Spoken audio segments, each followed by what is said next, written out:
दोस्तों शुरू करते हैं। और I am so sorry for this delay. मैं ट्रैवल कर रहा था। इनफैक्ट आप भी अभी भी देख सकते हैं, मैं आई मीन कार। गौतम, अगर मेरी एक सेकेंड, लेट्स स्टार्ट। तुम लोग को मेरी ये रिकॉर्डिंग मिल जाएगी, सो आई नॉट वेस्ट योर टाइम। सीधे शुरू करते हैं। आई होप मेरी आवाज आ रही होगी अजीज।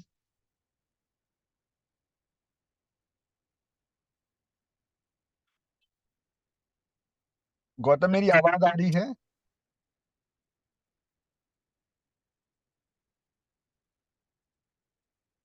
उफ, कोई बात नहीं। अगर आवाज नहीं आ रही हो, स्क्रीन नहीं दिख रहा हो तो जरूर बताना।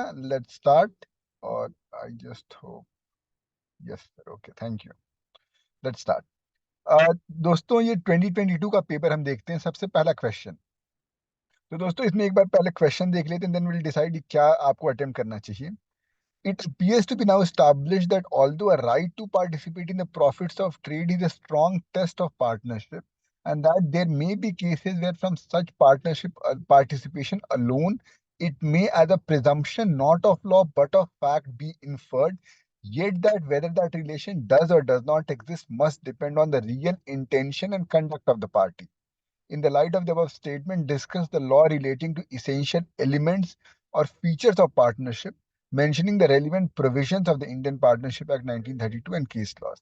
तो दोस्तों, एक क्वेश्चन आसान है, आपको यूनिट 1 से आया है।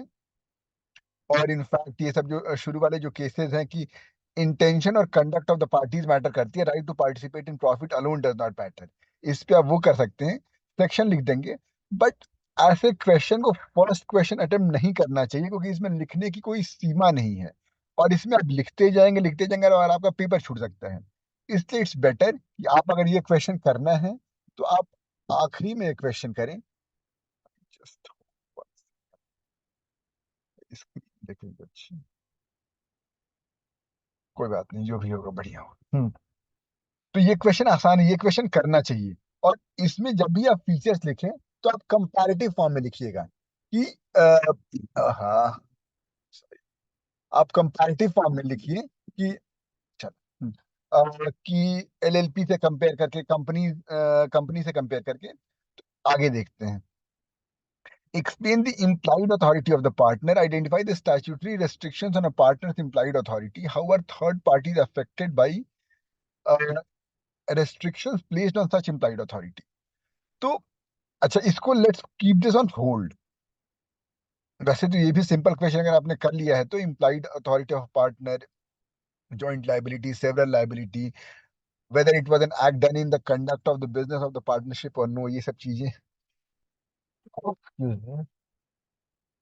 हाँ, but let us keep this on hold. A, B, and C are partners in an unregistered firm. A is not keen on registration of the firm, therefore opposes the request of B and C for registration of the firm. Can B and C as partners institute suit against A for his concurrence for registration of the firm? Discuss the law in relation to non-registration of the partnership firm under the Indian Partnership Act 1932. अच्छा, आपके registration section 69 of IPA से भी question तय है। ये section 69 के लिए ही है कि जो पार्टनर्स हैं अनरजिस्टर्ड के, दे कैन नॉट सू। तो इसलिए उसको तो ये बात हो जाएगी, इसको छोड़ सकते हैं। हम सॉरी, आपको फोन डिस्टर्ब कर रहा होगा, बट इग्नोर करते हैं। हाँ, उसके बाद इस पे देखते हैं तो एक एक क्वेश्चन ये भी तैयार करना चाहिए। नाउ आगे बढ़ते हैं। चौथा क्वेश्चन क्या है? Peter, Quint and Roger happen to be friends and agreed to enter into partnership to run spare motor part business for a period of 7 years. The business was successfully run for 3 years and it was subsequently, एक second दोस्त, मैं देख ही लेता हूँ इसको।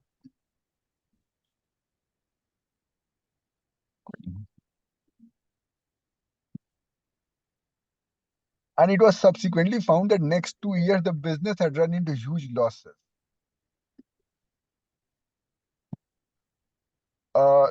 I hope आपको मेरी screen दिख रही हो।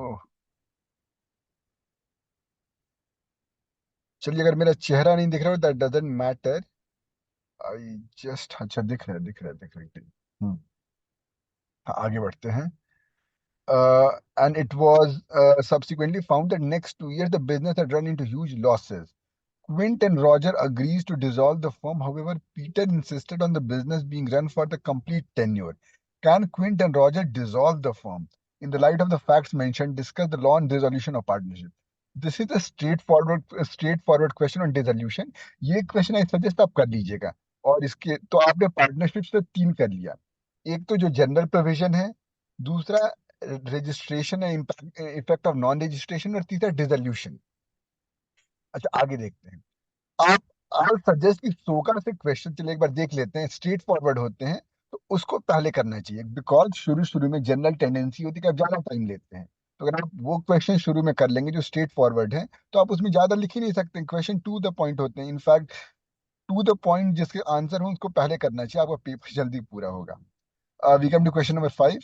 State the nature of the transaction in the following case. Support your reasoning with the relevant provisions and case law. A sells his truck to B for rupees 1 lakh on the condition that B will reconvey the truck to A if A within 5 months repays the entire amount to B with an interest rate of 18%. A promises to make a set of false teeth for B with materials found by A and promises to pay for them when made. तो इसमें करना क्या आपको, state the nature of the transaction in the following, support your reasoning with the relevant provision in case law. ये भी straight forward question है, in fact 2 part है, तो सजेस्ट अगर आप ये कर रहे हैं तो वेल एंड गुड, इसका छोटा सा आंसर है, इसलिए हो जाएगा। बट आगे आते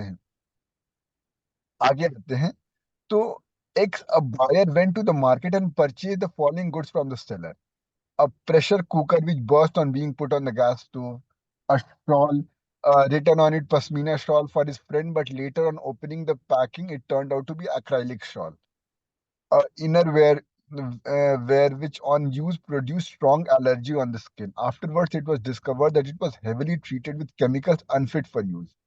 A mobile with battery backup, which later on was discovered that it was taken away by seller from the real owner. In the above mentioned illustrations explain the rights of the buyer against the seller.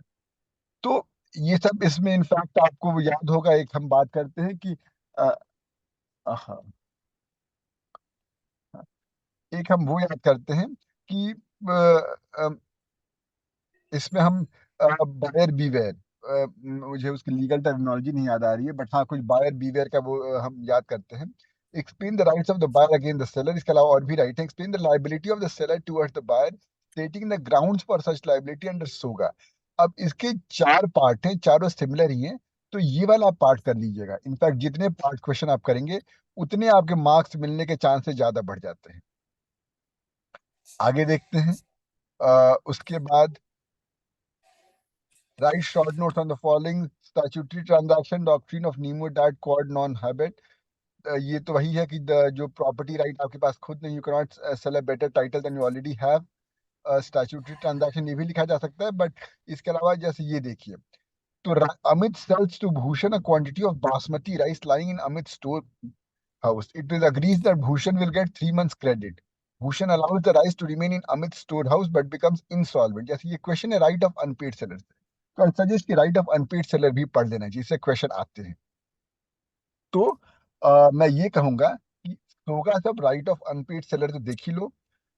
जब हम उसमें exam दिए थे online, जब बहुत ही conceptual question पूछे जाते थे, तो हमारे पास उन डंकरली से भी क्वेश्चन पूछा गया था, बट अब जब ये जो ऑफलाइन में वैसा नहीं पूछा जाता है, वो बहुत डिटेल हो जाते हैं।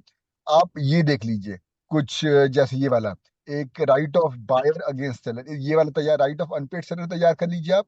Right of buyer against the seller और liability of the seller toward the buyer, वो जो बायर बीवेयर वाली जो ग्राउंड्स होते हैं वो वाला आप देख लीजिए। 2 क्वेश्चन। और तीसरा क्वेश्चन जो जनरल, जो मतलब सोगा के शुरुआत में से जो चीजें दी हुई हैं कि फॉल्स टीथ, ये सब आप कवर कर लीजिए, सो दैट आपके 3 क्वेश्चन की आपकी कैपेसिटी हो पार्टनरशिप से, 3 क्वेश्चन की कैपेसिटी हो आपकी सोगा से, and then you will be good for the day. एक हम 2019 का पेपर डिस्कस कर लेते हैं, जस्ट वो क्लियर हो जाएगा। और अभी ब्रेक लेते हैं, मैं एक दूसरी वीडियो अपलोड कर दूंगा अभी, जस्ट अ सेकेंड।